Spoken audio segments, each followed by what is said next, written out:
biyyoota arabaa kana gara biyya saddeetii bar tartiiba guddinnaaf honnaa ulaa caalanii malee bar ijaaramee akkasii jedhee ta'a. Haga hadha caasaan sun haga imbaasii Suud Arabiyaa jirtuutiif Qatar jirtuutiif bakka hunda keessa jirtu hin beeknu eenyu fa'aa caasaa san akka qabu. Warri hadha wal badhaastan makiinaa waliin bittan wal affeertanii shubbistan hin beeknu yoo kennu akkasiin taatan maal akka dalagaa turtan. Jagna meeqan nyaanni haala kanatti biyya keessatti maatiin nam meeqaan dhumanne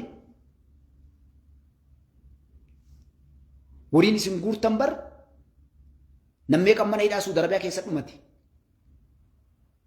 nam meeqan dalagaa ittiin dhabe waa meeqa walitti daladdan sadarkaa ga'ee maali bakka badduu takka tolgeetteetti bakki shirri irraatti kaa'u toloonni godhan shurxaa waliin waamtanii waa meeqa ol gootan qabeenyi meeqa namni nagaan jiraatu ka dalagatu.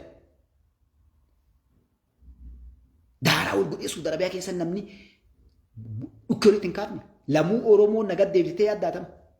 Wanni biyya Arabaa keessa Suud Arabiyaa keessatti maal jettanii lafa takka naa barreessame bakka badduu takka. Tagartee ilmi namaa kun daaraa itti wal godhe. Ijoollee daa'imman meeqa mana hidhaa keessatti dhumate dubartii meeqa achi keessatti dhumate. Uf hin fannifne ilmi namaa shamarran uf hin fannifne. Maraatii ilmi namaa karaa gubbaa yaa'an jiru Suud Arabiyaa wal maraachistanii. Kanaaf ilmaan Oromoo na uffolchallee dhiifama. Wanni tun namaan deemtoonni saba keenyaa jechuudha. Gabbaa dubbadhaa jedhana waan biraa godhuu dadhabdan gartee. Adda ijoolleen sareen isii nyaattee muka itti suuqanii makiina lafa rakkisan kun ilmaan namaatti haadha abbaa qabdi. Zulmiin achi keessatti dalagame bar zinaa dalagdee ilma dhiiraa gabbaasanii bara wallaa waan irraan ajaa'ibee dhiifamallee naa godha olumaa illee isin xiqqeessuufi miti. Bar namni yoo jaartiin isaa zinaa dalagde viidiyoo raabee barii garafa. Shari'aa kamtu sii kenne? Yoo isin zinaa dalagde bar zinaa namni afur akka Jibriil marfee wal keessa jirtutti yoo namni afur ragaan bayin hin ga'u sinyani haddiirra dhaabuun barii waslaata.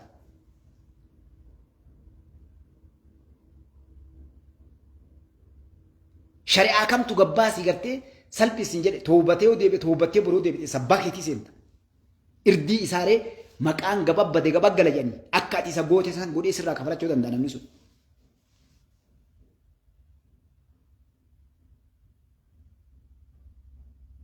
Yeroo waa arge dayyuusa bara dayyuusni yeroo gartee waan takka arge kaameraa banatee dhaaba bar dayyuusa jabinnaaf beekumsa si'a. Osoo jaahila akkasiisanii biyya kennanii hangooti itti kennite biyya abbataa.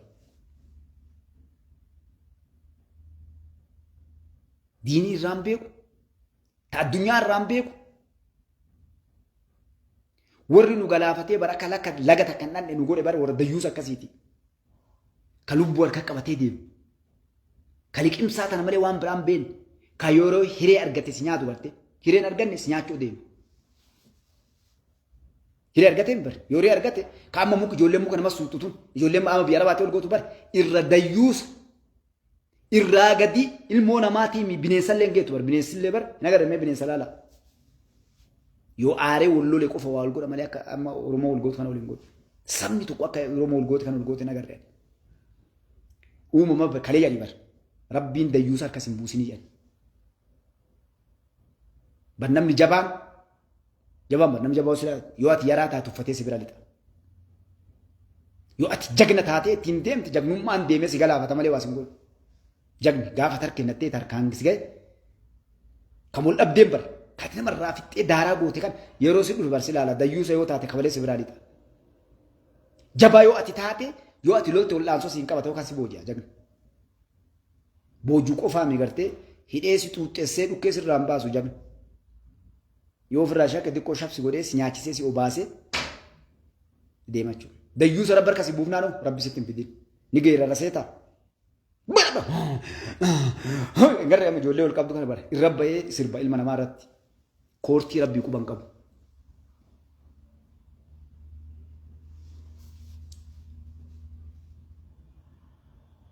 Mufaa jaansanii munfuhaa jaansan munfuhaa sanitti munfuhaa wal godhe wal afuufee ilmi namaa kun daaraa wal godhe munfuhaa ittanii dhiyeessu danbii tana keessatti bara. Kanaaf akkasii akka aliif bareedduu ilmaan Oromoodha. Wanni keenya kuni yaa sheekoo Oromaayitii adiifama illee naa godha yoo fuudhee illee isin dubbiseef godna illee. Ekaa alima keessa dha kan gabbaa dubbadhaa gara nageen itti geessamee warri waa cirtan cira. Gara TikTokittis gara Facebookiitiin fuudha biraan gaa jiran. Wanni nu godhuu dandeenyu tana itti iyyinee warra kana haqa tana saba kana akka dhaabbatanii waa godhaniif warra kanneen gartee iyyinee biraan geessinee gartee ekaa gartee akka waan jenne bakkisuuf bakti callisuuf dhalti marsa dhalti akka itti dubbannu qabu irra taa'uuf eebadaa lubbuutiyyaa allaattitu bishaan jidduutti killee buuste lafuma nagaa ka iddoo gama gamana bishaan yaa'u yeroo ganna bishaan guutuutti bishaan itti dhufe ilmoo dhalte killeen bishaan jidduu jirti bishaan guutee tol dhufu jira waan jette shimbirtu duuba irra taa'uuf eebada lubbuutiyya irraa dheessuuf eebada kalleetiyya jettee san akka hin cadhifne rabbiin haqa nurra kaa'ee dirqama yeroo zulmiin deemtu yookaan afaaniin dubbadhu yeroo zulmiin deemtu yoo jagna taate rijaala taate dhiira taate harkaan seenii sabbotee medhee adda dhorki yoo si hanqiftee berbersiin cinaansi jette afaaniin dubbadhu sooshaal miidiyaa kan duuba taa'e kompiitara duuba yoo sammaraa dhabde warra san waliin hin ta'in deemi irraa jedhanii si galee.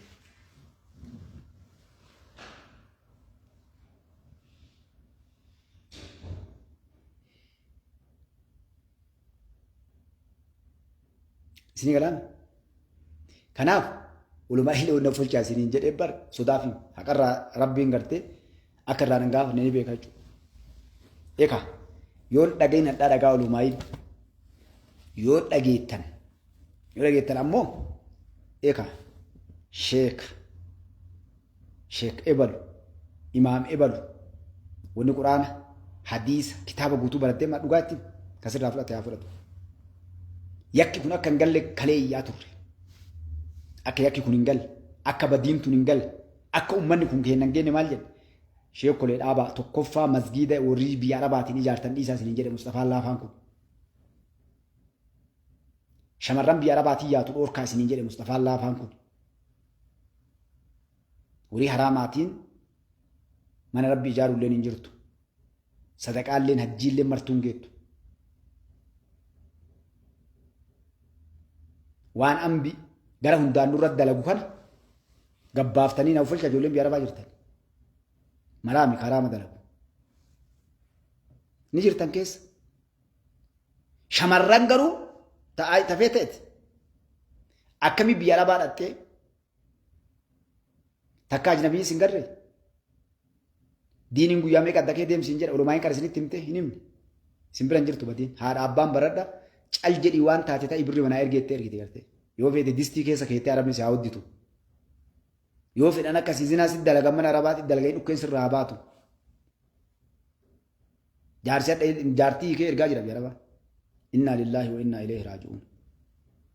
Rabbiin dirqama jiraachisuudhaa masluufa maatii isaatiif jaarsaa jaartii irraan kenne. Dayyuusummaa keenya laalaa. Eenyurra kaa'e? Rijaala dhiirarra kaa'e rabbiin. Adda baasee kaa'e diiniin keenya.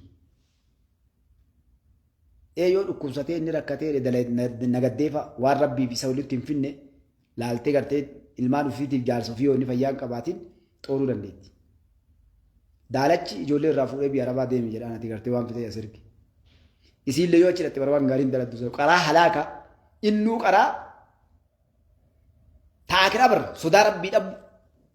Akka waan riskiin biyya Arabaa jirtu akka waan riskii rabbiin gartee achi kaa'e. Sheekni tokko gabbayee waan kanarraa dubbatu nagarreen. Dhiifama naa godhaas yoo agarte. Ilmaa sheekoleetu jaartii ofii ergachaa jira dhageenya.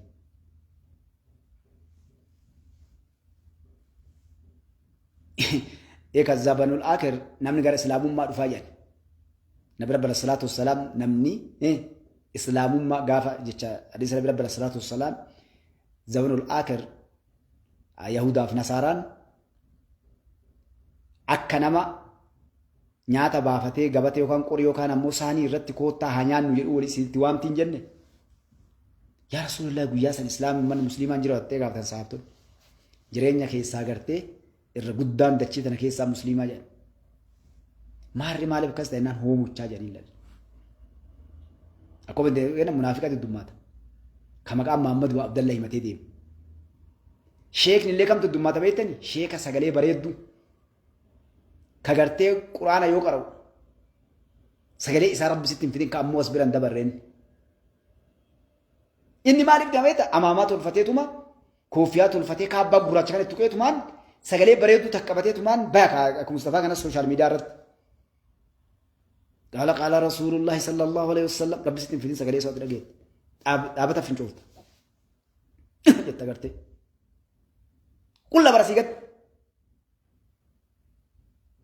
يوأتي تفيد مجرم اللي برا أبته ما شاء الله ما شاء الله براكم جتيتنا كم مجاكنا لا إله إلا الله شيخ مالك كنا ميوأتي جت بالانس بوتي ورانا سيجارة إن اللي Garee qabaa bire garee sikkaasa inni illee wallaahi rabbi sitti hin fidinni balaa si bu'a garte. Maaliif gandarraa waa liqimsee qaba sheetichi si galee rabbi sitti hin fidinni. Rabbi qofti egaa nama lama yoon tuqa jettee hadha warra siyaasaatii fi sheekolee maraa miti dhiifama godhaa sheekolee walumaa illee. Sheekolee garee kana seene warra siyaasaa garee kan seene rabbi sitti hin fidinni gidaloo malee. Agartee osoo qabanillee akka gaariitti agartee cicciree ajjeesii jedha. Takkatti irraan baasinaadha agartee. Zabana kana keessa irra jiran. Biyya Arabaa kana sheekamee qarqee namee qaddeemee arge. Baadii ijoolleen tun keessatti. As gubbaa dhuftee booti baadii ijoolleen shamarratti tun guyyuu tuun maraattee karaa gubbaa guuran. Haadha abbaan asitti ganda keessa bara dhaloon namaa gartee liqeeffatanii erganii lafa gurguree mana gurguranii erganii bara. Itti kutatanii si yoo achiratti quban qabnu maaliif gareen ijaaramee darasa maalii yoo baabul eenyu ni jira kuniin saama warri siyaasaa gamasiin ijaaratee ni saama warri maqaa sheekaatiin deemu gamanaan saama Maammadoo jettaniin Maammadoo Faaxumaan asii wal saamti ama bareedde naannoo heddummaate isiin kaanit darbitee kanat darbitee warra siyaasaatiin darbitee warra maqaa sheekaatiin deemu darbitee Maammadoo darbitee كيف جتي قاف كان زين قلتي قاف كان نمراتي شيء أنا وارين أستاذ أنا وارين جتو متانياني شيخ بركنا قول إنا كان الرأي كودي دي أكم قول إجولة لما نرى كابا كنا قول إجولة إزر تسمع جرت إجولة سديو كان أجر لما أتو تقواتو أشرت أكم تاتري نيجي كجرين دي مالي فين فيروديس مالي فين فين مالي يو قول يعني برير قبل ليس مال قول إسين كبر جالته ديم تيرو شيخني qulqulleessee gartee silaawannaa kennuuf deemu waan jettuun beektaa akkas taate isaa walii galtee ergita lakki akkas immoo gara biyyaa galii mi'aasa sirreessa an sheeka araba wayii jaaladhee jira kabiraa jaaladhee jira jettiin.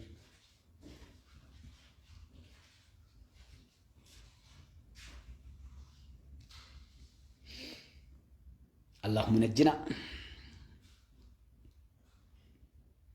sheeka an bar Maammadoo tokko argadhee ni kaa hidhadhee jira ni kaa qaraa irraa hiikee ni intiite. قادر أن إنا لله وإنا إليه راجعون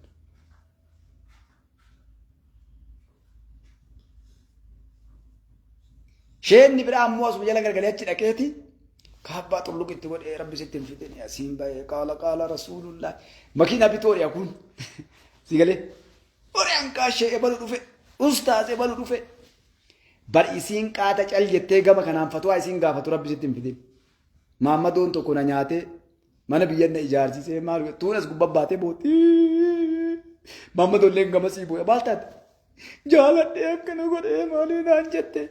Innaa lillaahi wa innaa ilayhi raaji'uun.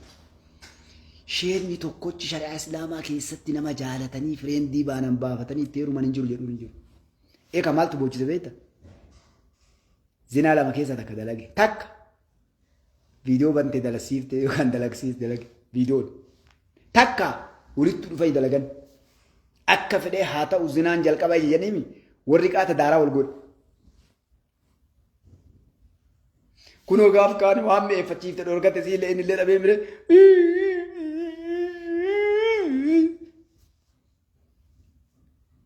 Maal taate sheeka bar dhufe sheeka dhaala sun deema baram.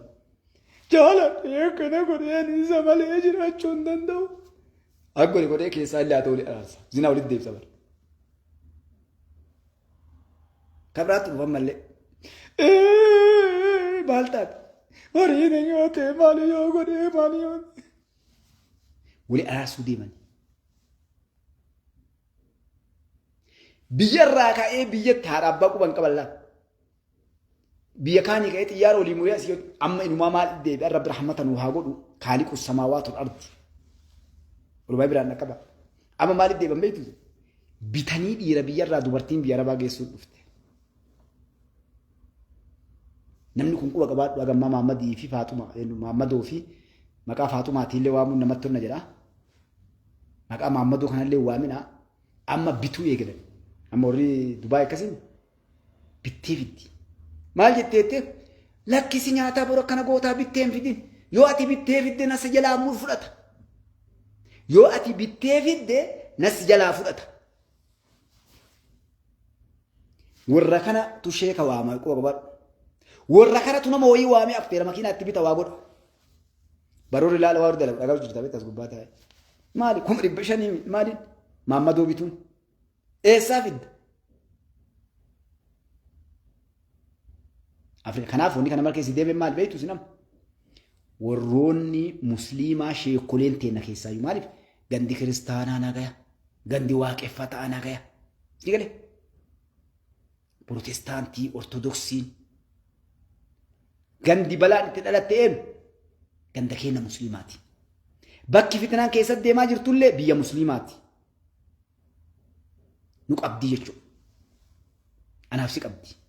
Ijoollee biyya arabaati mu kulisuutu wal qaltu makiinaa lafa rakkistu qaama saalaa irraa ciraa jirtu kan sheekolee olumaa hin teenne manguddoon namoonni lafee qabdan dardarri lafee qabu gabbaa iyyaa mari'aa akkam goona jedha. Mootummaallee jecha takka dhaaba qaamaa illee namni ilaaluu ni meera. Maal dhaamaaf namoonni kun Ameerikaa Suudi Arabiyaa keessa imbaasii jira. Mootummaa Itoophiyaati mootummaan Suudi Arabiyaa mootummaan Dubaay mootummaan Kuweet biyya hundaatu imbaasii keessaa qabna. Mootummaa wallaahi abbaan feetina aarii maal abbaa keetii fidda. Namoota yakka dalagan namoota karaa diiniitiin haa ta'u karaa namoomaatiin haa ta'u dalagan maqaan biyyaallee baduu jira. Maqaan amantii islaamumaallee baduu jirti. Hegereen biyya kanaallee mootummaa Itoophiyaa warri dhimmi ilaalu kanarra yoon dalagne rakkoo guddoo maqaa biyya kanaa keessaa saba kanaa keessaayyuu saba Oromoo nu baduu jira jechuudha. Kanaaf mootummaanis gahee isaa waan godhuu qabu waa hedduu jira. Ijoolleen kun hedduun warra kuunii qaamaa qabu kun paaspooraan dhaqe marti durii akkasii yaatee karaa seeraan alaan achi dhaxxee miti. Namoota achi keessa jirullee mootummaan warra keessaa magaalaa wal guuran kanneen itti gaafatama qaba akkuma biyya keessaa dhachaa jiran kana haga danda'e. Waa'ee kana gubbaa dalaguudhaan mootummaa biyya saniitiin walii galuudhaan namoota seeraan achi dhaqan waan garii akkatti dubbannu dhugde beektani namoota jiruu fi jijjiirachuuf biyya san dhaqantu jiran. Namni haadha abbaa ofiitii fira ofiitii maatii ofiitii jiruu jijjiiruu dhaqe hadhas jiruu fi ilmaanis achi guddifachaa jiru hadha. Mana horatee biyya san keessatti iqaamaa qabaatu haa dhabu. Hadha kanaaf maaliif ilmi daafee kaa gurbaa shimbirti daafee mukarra teette ilmi daafee sanuu ajjeese jedhan san. Ilmaan daafee taasii yaate namoota nagaan dalagatan. Namni karaa fe'een seenaa osoo nagaan taa'ee dalagatee jiruu ofiillee jijjiiree ka maatii ofiillee jijjiiree biyyaallee bu'aa buusaa jechuudha namni kun. Ubbira dabree maatii ofii bira dabree. Maaliif horii inni biyyaas ergu kun biyyaa bu'aa qaba silaadha. Kamma inni baankiin ergu kun biyyaa bu'aa buusa jennee ilaalla jechuudha. Inni sadha dalagachaa jiru. Waan hedduu silaa dubbannu afaan nu qabe kan gariin dalagachuuf sareen isa nyaattee galaanaan haa ta'u karaa nagaatiin haa ta'u badii achitti ijoollee dalagachaa jirtu jira. Biyya arabaa kana keessatti shamarranis taate achi seentee akkasumatti arrabamaa xiqqaachaa salphachaa dalagattee ofillee maatii ofillee ta'ii jirte jira. Dhiirrillee akkasuma re'ee tiksee namni gaala tiksee kuulii baatee namni biyya arabaa kana keessa warra dalagachaa jiru jira jechuudha. Kana yoo laalle nu dhiba. Ammoo kanaaf jecha yoo inni hadha deemaa jiru dalagamaa jiru kuni lubbuu ilma namaa takka baduu irra Nabi Rabbi sallallahu alaihi wasallam kaabaan rabbii diigamuu jedhan lubbuu nam tokkooti bara. Kiristaana Islaaman jedhu lubbuun ilma namaa haga isin qiimaa qabdu laal. Nu bira qiimaa dhabdee ijoolleen daa'imman cubbuu takka hin qabne Siree cubbuun takka hin qabne hadha ilmi namaa akkasii gartee saree isin nyaachaa jirti jechuudha. Hadha ijoolleen asiin dura rakkoon sun irra gahe. Ijoolleen amma rakkoon irra gahaa jiru kun haadha abbaan teettee laayif ilaaluu jirtan haasee wajjin. Anillee bar namna asaan tokko waan taaneef hadha qobadhee akkana dubbadha. Maatii warra sanii hadha abbeeraan eessuun gosti teettee booyaa jirti. Seenaa isaan irraan ba'an. Kanaaf rabbi haa sodaannu na uffolchaa hundi kennaa waan silaan duraa eegame haa goonume. Rakkoon nu qabnu adda osoo saba biraa keessa akka naa dhalatee qaata gabbanii iyyan. Intu kan iban sana biraa ijoolleen tun osoo namooma qabaatte osoo kaayoo itti waa goote bari adda biyyoota Suudi Arabiyaa maal kanneen keessa warri kalee dargii fi wayyaaniin achi keessatti nuun balleessuuf ijaarte baradha miliyoonaa achi keessatti qabeenya qaban. Biyyoota hunda keessa biyya lafaa hin beekna baraa. Nam tokkoon tuqan. Nagaa baanii dalagatanii galan.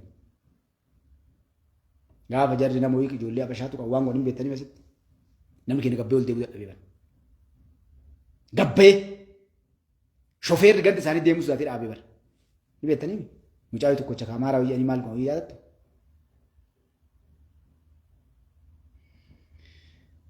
Kanaaf hedduu isin jaalladha isin kabajaa naaf folchallee isinis dheeradhe akka malee isin mooshin ta'e dubbadhe ammoo mooshin gootee nama dubbistu.